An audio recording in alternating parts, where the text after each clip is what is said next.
characteristic of the sensory organs is to run after external objects.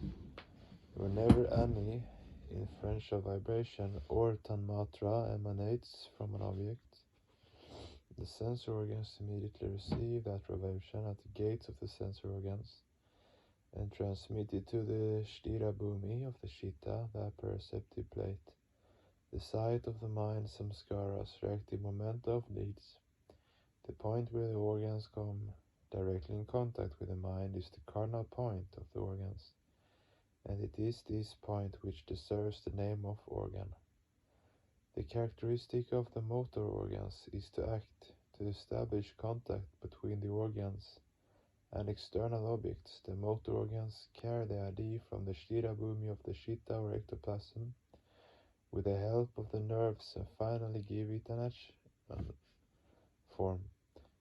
The work of the sensory organs is manifestative.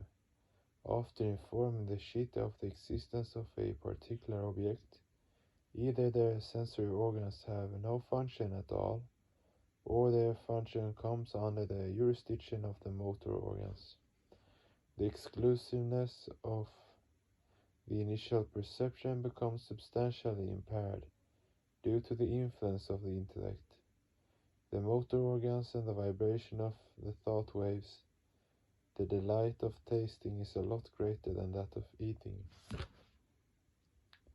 The reactive seed of samskara of deeds remain quiescent while in a receptacle for it is static tamoguni. But if the vital airs fail to function properly, the sthira bhumi of the chitta is to some extent impaired. And then an unnatural agitation arises in the chitta bhumi. The sthira bhumi of the chitta draws its sustenance from the vital energy of or pranaha. At the time of death, where the force of pranaha wanes due to the agitation in its vibrational force, the sthira bhumi of the chitta becomes dysfunctional, and neither can take the sensory organs, and neither can the sensory organs carry any idea properly to it, nor can the motor organs take any idea from it and activate the body. The greater the control a person has over the pranaha, the stronger and more expanded will be the chitta's sthira bhumi, and the greater its power of reaction. Chitta, the object of the pranaha, is static in principle, tamagunatmaka, due to its passivity. Accordingly, the mutative principle is predominant in the motor organs, and the sentient principle in the sensory organs. The object with which the unit entity is concerned through the sensory organs is what we call the knowable jnana. Whatever makes the unit entity attain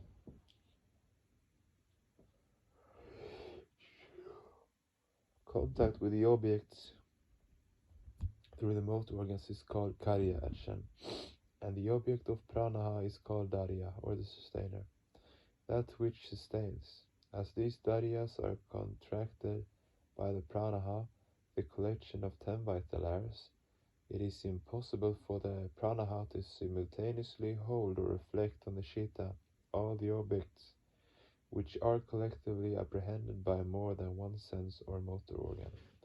When people read anything aloud at the same time that they see, both their organs, the eyes and the tongue, are working simultaneously. The sound waves reach the chitta through the medium of the acoustic nerves, afferent nerves, with the help of their vital force. At the same time, the sense of sight or form tanmatras of the letters of the alphabet are reflected on their eyeballs and are also reaching their chitta bhumi or ectoplasm via their optical nerves with the help of that same vital force. It is not possible for one singular vital force to be present at two places at the same time and perform two different functions, so it has to both receive the sound waves as well as visualize the letters of the alphabet separately. If the vital force or energy remains engaged only visualizing the alphabet, then the sound waves will not properly reach the ears. In such a case, if the readers are students, their sense perception will not be as good as their knowledge of language or spelling. Similarly, if attention is paid more to only hearing, then the knowledge of language and spelling will suffer. Okay, let's go back again. At the same time,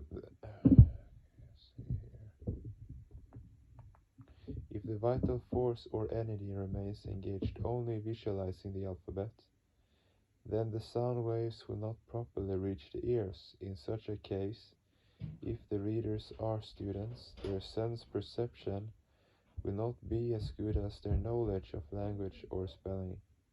Similarly, if attention is paid more to only hearing, then the knowledge of language and spelling will suffer. You have certainly encountered many accredited scholars whose every line of script contains countless spelling mistakes. If you investigate the cause, you will discover that these people had and still have the habit of reading books aloud, softly uttering.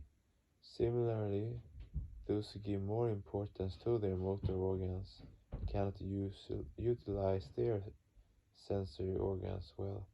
Generally, those children who are very fond of games are less attentive to their studies, their vital force being engaged with the practical application of ideas through the medium of the motor organs. It cannot properly apprehend ideas through the sensory organs. But then to attain success in action, the coordination of more than one sensory and motor organ in the same action is most desirable. Similarly, success in the field of knowledge is also accelerated as a result of the coordination and cooperation between several motor and sensory organs.